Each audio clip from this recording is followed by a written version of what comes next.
selamat datang di podcast kelompok 9. Saya Valencia dan hari ini kita akan membahas topik yang sangat hangat di sosial media saat ini, yaitu fenomena merusak alam demi sebuah konten. Dan saya Malam. Topik ini penting banget karena belakangan banyak konten kreator yang nekat merusak fasilitas alam, menginjak tanaman langka, bahkan memicu kebakaran sabana hanya demi sebuah visual estetik dan viral. Betul, bersama kita sudah ada dua narasumber hebat. Yang pertama adalah Saudara Pera selaku pakar hukum lingkungan, dan yang kedua adalah Saudari Ulfa selaku sosiolog yang juga merupakan pengamat etika media. Di sini kita akan membedah fenomena ini dari dua sisi pandangan. Oke, langsung saja ke narasumber yang pertama, kepada Saudara Pera. Kalau dari kacamata hukum, kenapa fenomena rusak alam demi konten ini kesannya sering berakhir damai dengan modal video minta maaf saja dan dengan pakai materai saja? Apa hukum kita selemah itu? Ya, sebelumnya terima kasih Saudari Malam. Sebenarnya instrumen hukum kita sangat kuat. Kita punya Undang-Undang Nomor 32 Tahun 2009 tentang perlindungan dan pengelolaan lingkungan hidup. Di pasal 69 jelas dilarang melakukan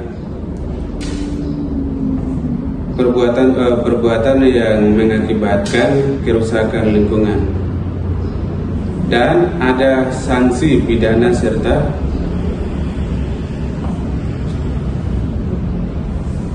dendanya. Masalahnya di lapangan aparat sering melihat kerusakan oleh kreator konten ini berasal berskala kecil atau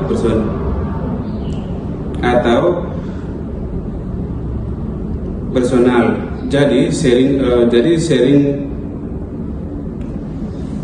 sering diselesaikan lewat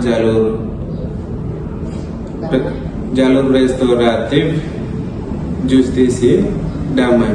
Padahal dampak akumulatifnya besar karena konten tersebut ditonton dan dicontoh oleh jutaan pengikut mereka. Jadi sering segi hukum penegakan hukumnya yang harus dipertegas tanpa tebang pilih, bukan cuma sekadar benda administratif. Artinya hukumnya ada, tapi ketegasannya belum kurang. Nah, untuk Saudari Ulfa sebagai sosiolog melihatnya bagaimana? Apakah ini murni penegakan hukum atau ada yang salah dengan orang itu? Baik, terima kasih sebelumnya Malam. Jadi menurut saya masalahnya ini justru ada pada krisis etika, yang dimana kita sekarang hidup di era serba digital, dimana semua perhatian, like, komen, dan view itu sudah menjadi mata uang demi mengejar validasi itu. Dan saya juga melihat di sini terjadinya pergeseran moral, yang dimana para konten kreator ini menganut paham antroposentrisme ekstrim, di mana alam sudah mereka jadikan cuma sebagai pajangan gitu. Terus tidak ada nilai intrinsipnya, melainkan mereka cuma jadiin kayak panggung, background gitu. Terus di sini juga sirkus digital mereka dianggap sebagai juga sirkus digital mereka tahu itu salah, tapi dorongan gara-gara ingin viral, gara-gara ingin mendapatkan uang secara instan, itu jadi mereka mengalahkan fungsi kontrol etika mereka sendiri. Jadi diibaratkannya tuh penjara bisa penuh, tapi kalau etika medianya mereka nol, maka fenomena ini akan terus-terusan berlanjut gitu. Jadi menurut sudut pandang saya hanya itu aja sih. Wah, menarik banget nih. Hukum melihat tindakan fisiknya, sedangkan etika melihat motif psikologis di belakangnya. Pertanyaannya sekarang, di mana titik temunya? Kalau boleh kami simpulkan, Undang-Undang Nomor 32 Tahun 2009 itu adalah hard law. Dia jadi palu pembatas yang tegas di lapangan. Sementara etika lingkungan dan media itu adalah kompasnya yang menuntun perilaku kreator bahkan sebelum mereka menyalakan kamera. Setuju? Setuju.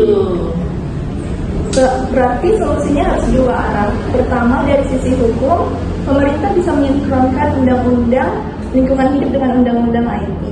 Yang kedua, jadi pelaku tidak cuma didenda biasa, tapi akun medsosnya diblokir dari monetisasi secara hukum sebagai efek jerah. Dan kedua, dari sisi etika, penonton atau netizen juga punya kekuatan. Kita harus tetapkan social sanction atau cancel culture yang positif. Jangan dikasih panggung, jangan di-share kalau konten, karena kalau konten perusahaan alam sepi penonton, trennya itu akan mati. Kesimpulannya, alam butuh waktu puluhan bahkan ratusan tahun untuk tumbuh. Jangan dihancurkan hanya demi konten video beberapa detik yang bakal dilupakan besok pagi. Jadilah kreator yang cerdas dan bertanggung jawab.